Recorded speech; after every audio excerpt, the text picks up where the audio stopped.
I open my mind to the presence of God.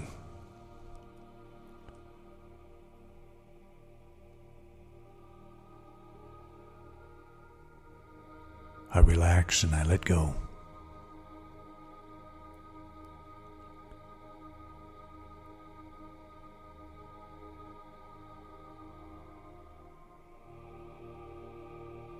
I release all fear.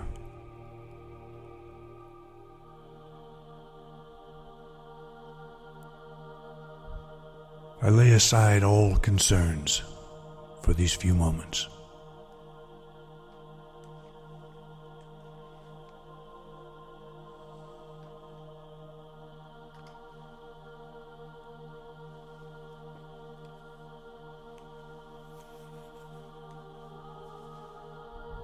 I turn my attention to that inner presence, that center of peace and power.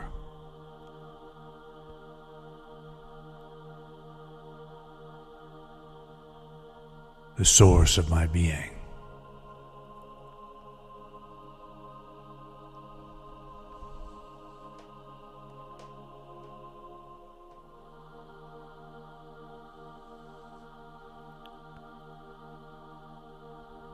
I let go in perfect trust.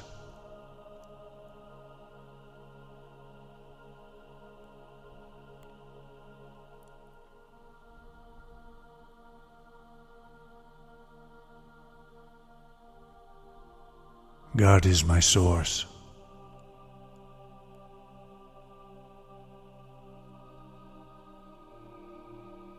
God is my protection.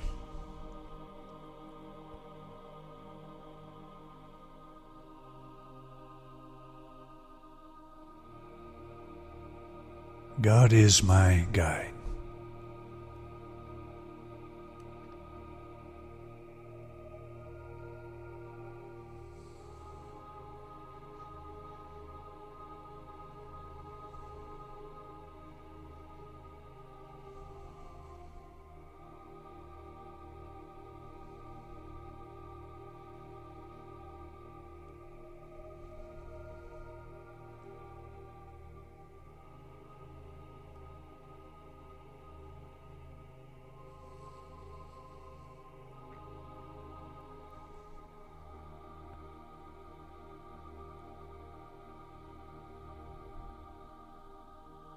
God's perfect peace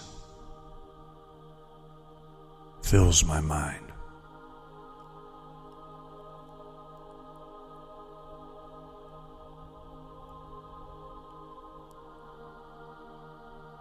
For a few moments of quiet,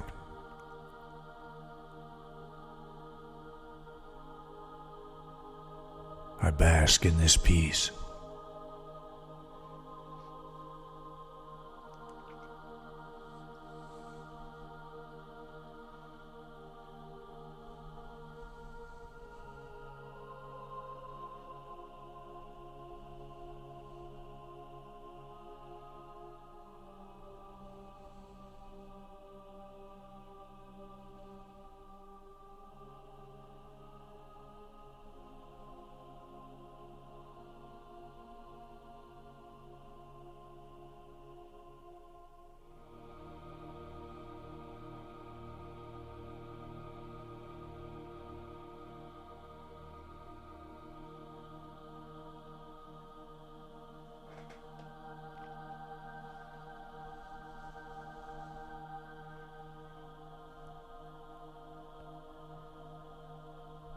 I begin now to come from this time of quiet.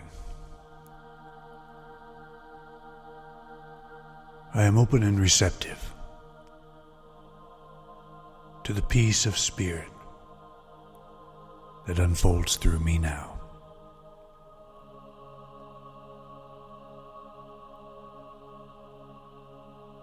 Thank you, God.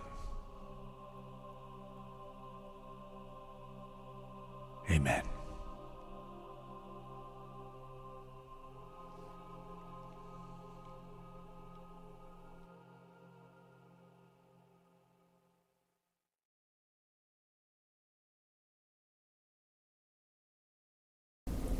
Okay, we're having another virtual church service here, and I'm doing it a little different this time. I'm actually recording this, as you can see, from my pulpit, and I've got my computer in front of me. That's the black thing you see there. But so we're going to do it this way, just to help kind of get the sense that this is church. You know, we're in church, and we got the church and we got the steeple, but we don't have too many people right here. But I know that you're out there listening, and I really appreciate the input that you have given, the comments, the emails, the telephone calls, just to let us know you're here, that we're not just talking to ourselves through this process. But I'm very grateful for the ability to tap into technology as we have it here. It's a pretty amazing thing.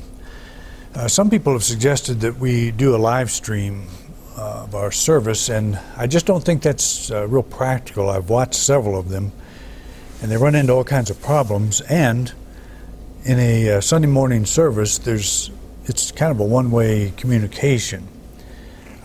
If we were having a class or something, yes, I would set this up, and we may do that.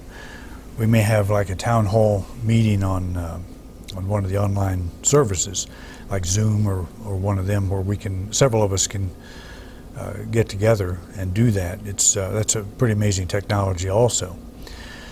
But anyway, I think pre-recording this whole thing is the best way to do it. We're going to get the best quality. So I just want to say that we're certainly holding all of you in our prayers and our thoughts, and just want to again extend the invitation to call or to email. Just let us know you're doing fine, and if you have any particular needs we can help with, including just talking. That's a good thing to do.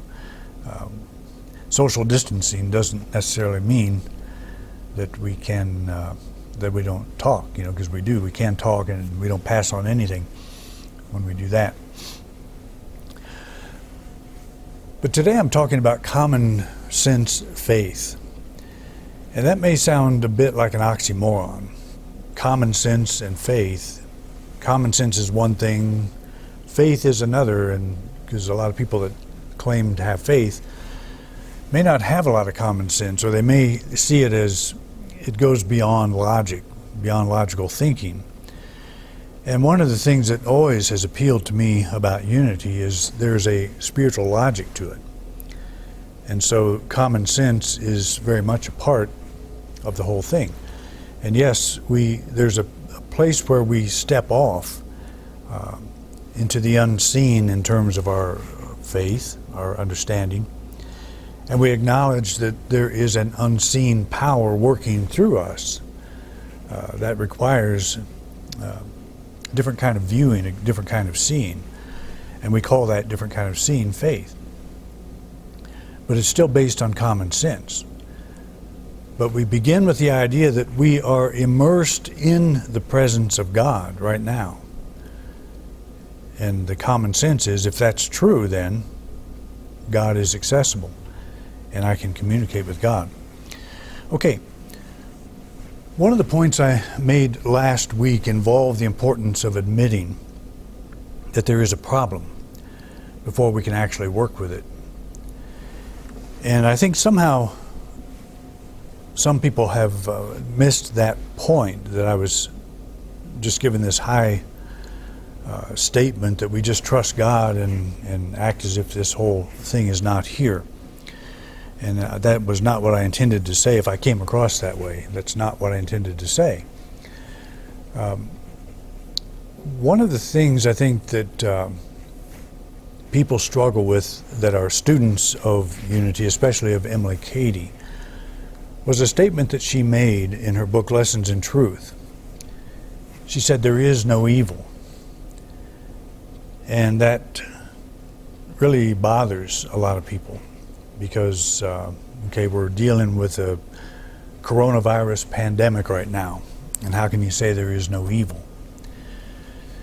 So it's important to understand what she meant by this. she did not mean there is no manifestation of disease or poverty or discord, war and rumors of war, all the stuff that goes on the human level. She wasn't pretending like that didn't exist. She had problems of her own. But to say there is no evil, she was saying there's no source of evil. And one way that she tried to explain that was to think of evil as a shadow. You see that my hand is casting a shadow on the wall behind me. So there's not a source of that shadow. There's not something that is beaming that shadow out, because if I move my hand, the shadow goes away. So the shadow is the result of a blockage of the deeper reality, the one reality, which is the light. And that's how we think of it. There's only one presence and one power, one source, one reality, and that's God, the good. There is the appearance of evil, but it does not exist at that level of reality. It is a shadow being cast by something else. So people have taken that idea, there is no evil. People in Unity and New Thought in general have taken that idea, there is no evil, and they would apply it to this pandemic in that way. There is no pandemic. This is not real. It's not really there. There's only God. That's all we need to think about. And so that's a problem. And it's a spiritual fallacy. We don't approach problems from that level. That's called, when I was in ministerial school, they used to call us, the people that embrace that kind of thinking, absolutists. To say there's no pandemic, I don't need to wash my hands, I don't need to do whatever everybody's being called to do. And I have to admit that when this whole thing broke out, I had a difficult time even mentioning the words coronavirus, pandemic. I didn't want to mention them because it felt like I was empowering that whole idea. But we have to accept what is going on right in front of us, if we're going to do something about it. So we don't say this thing is not real in terms of, a shadow is real. If you're in the shadow of a cloud, you're not as much light as if you when that cloud passes. So we're not in denial, okay?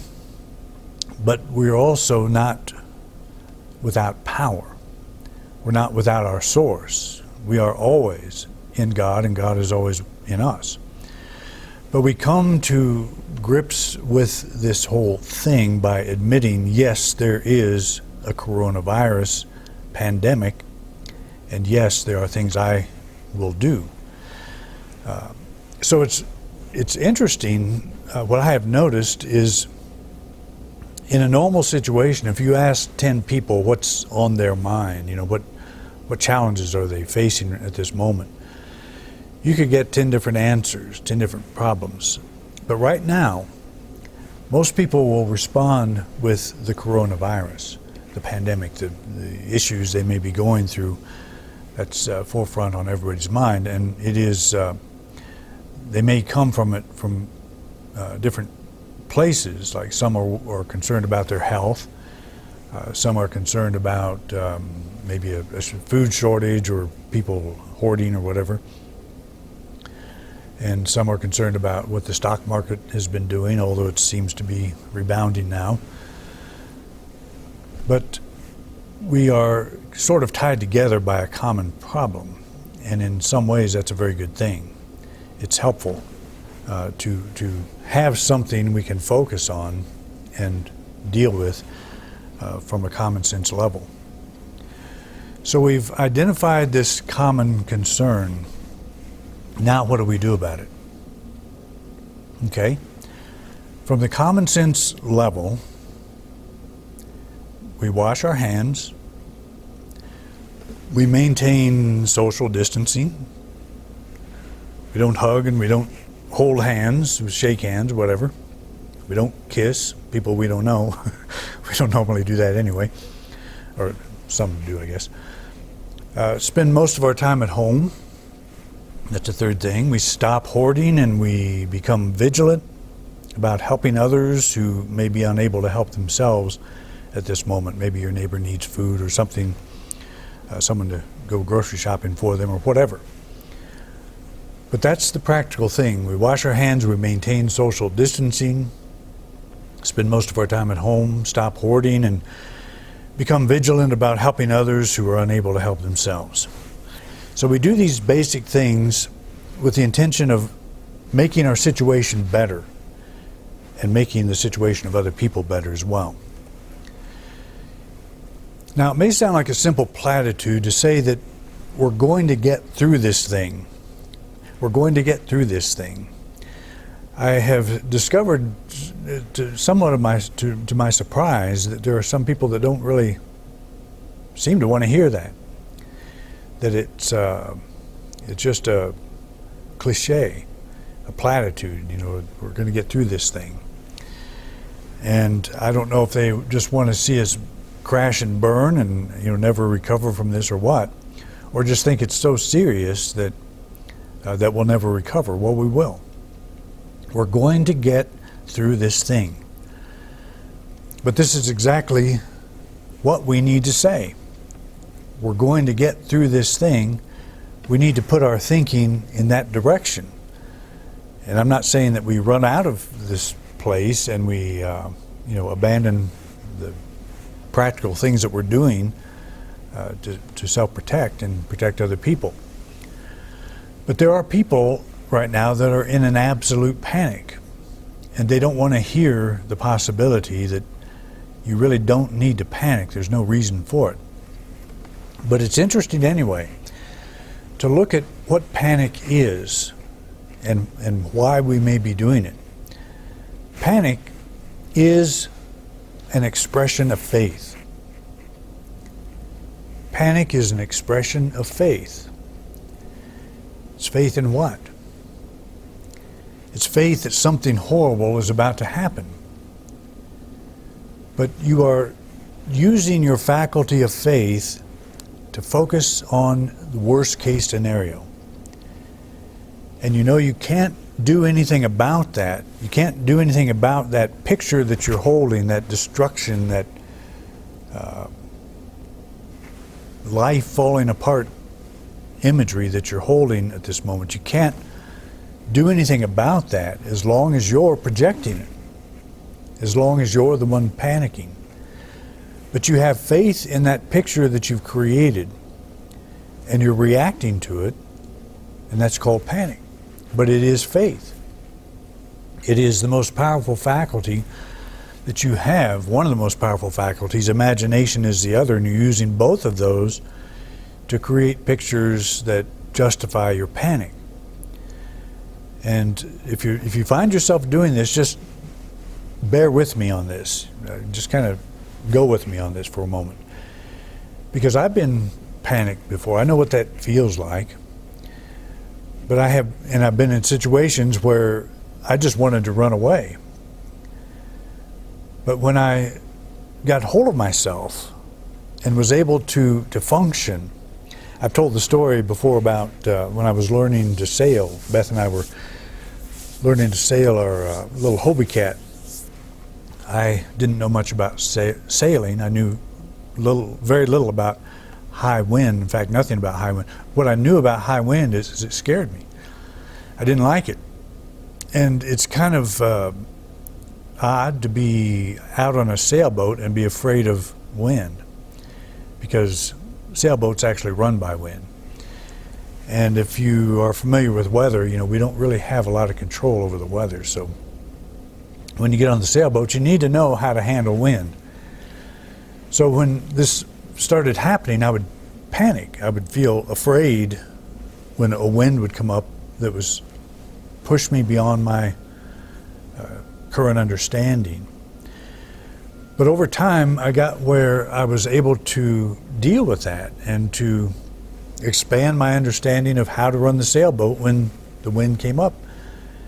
And what's interesting is I got to the point where you look for more wind. You actually go out and try to find it.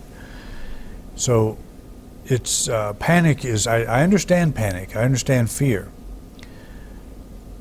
And I'm not downplaying the fact that there are people panicking right now that are in a high wind and they don't know how to deal with that high wind.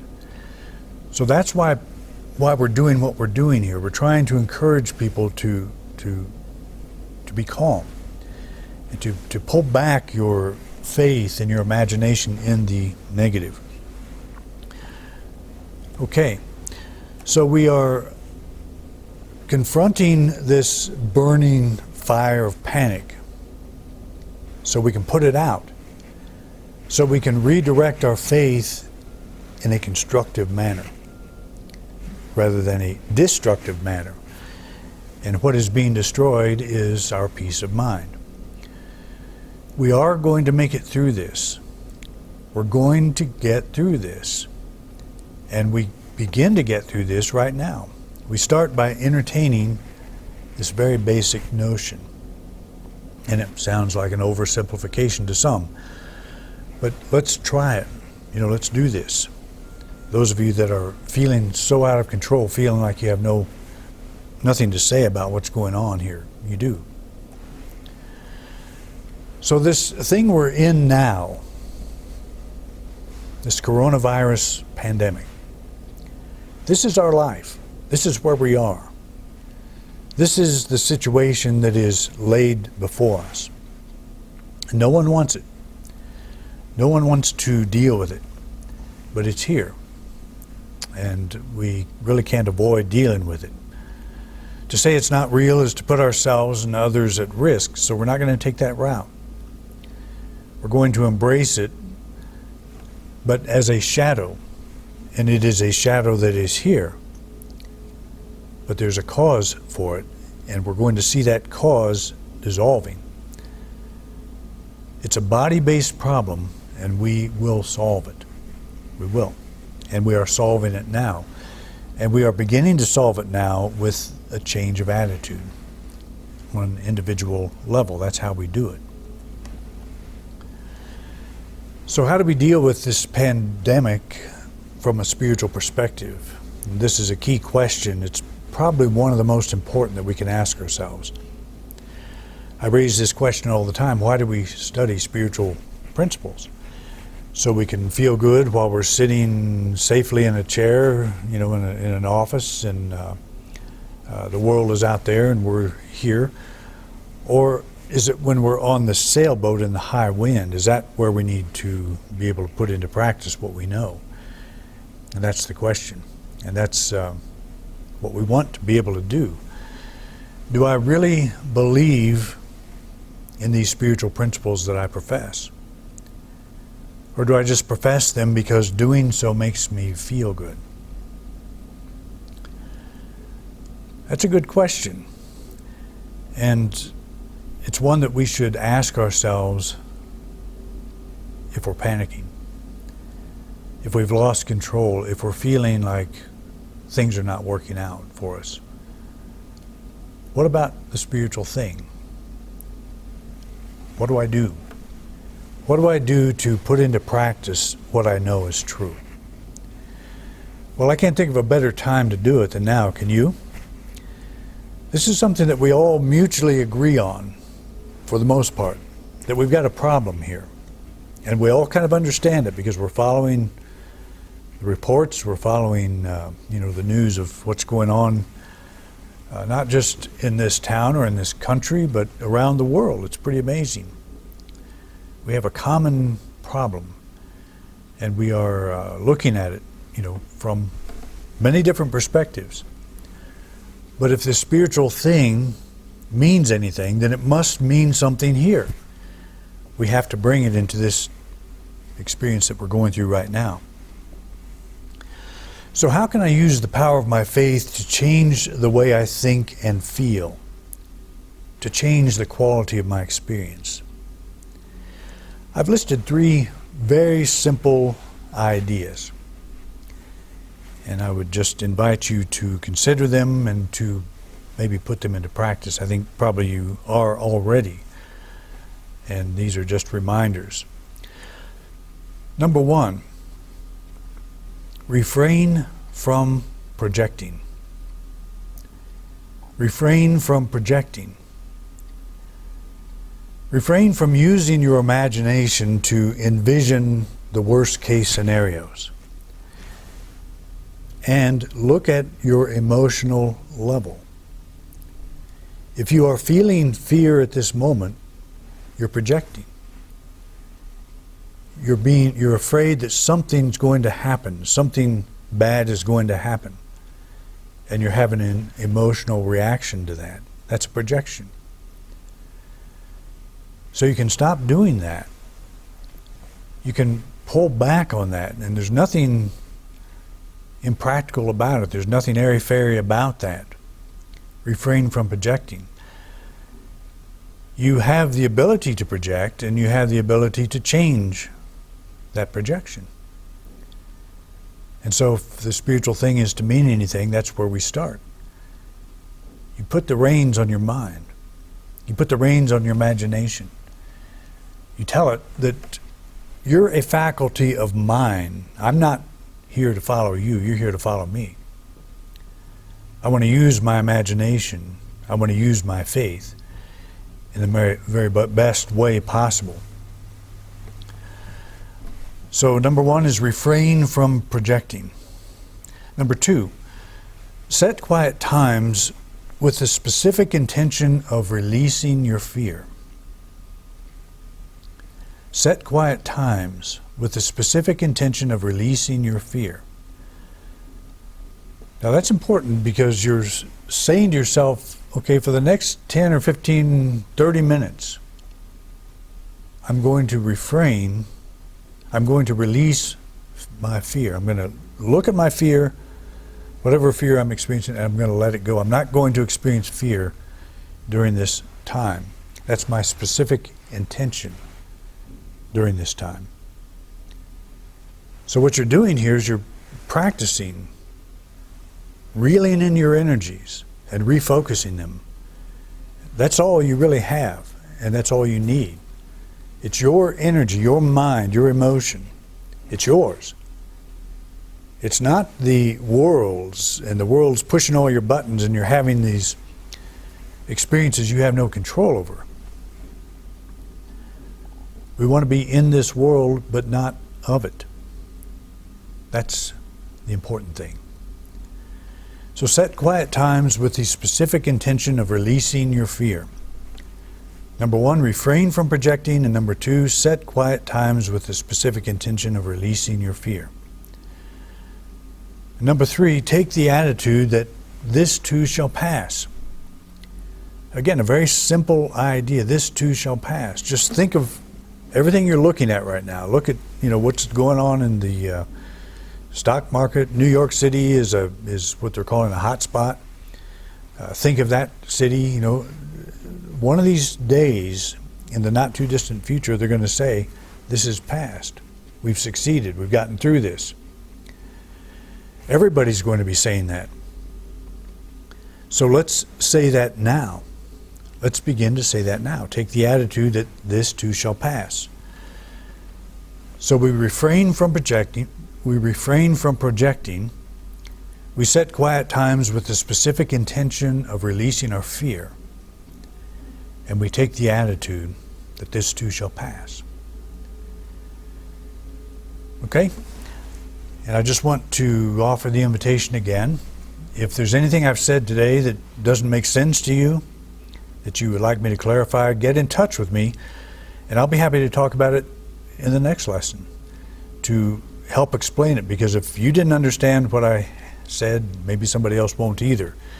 Sometimes I don't understand what I say, and sometimes I get it better when I listen to myself on a recording the second time. It's kind of interesting to notice. But just know that we're here to help in any way we can, that I've devoted my life to this whole spiritual thing, and we're in a situation now that's unusual, but this is where it counts. This is where it matters. This is where our spiritual life has to come to mean something. Thanks for watching, and thanks for your continued support. Thanks for being you.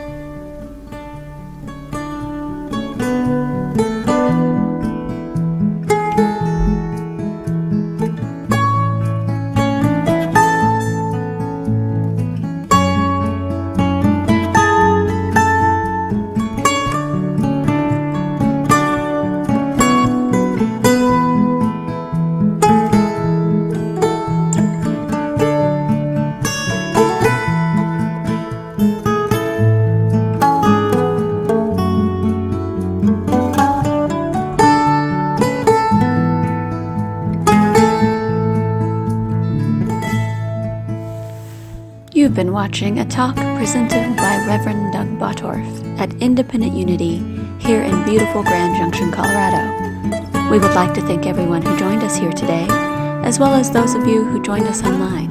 Thank you so much for watching. If you like this video, please like and subscribe to our channel, and be sure to share it with those you think who might benefit from this message. If this brought value to your life, please consider donating to us on PayPal. Thanks again for watching.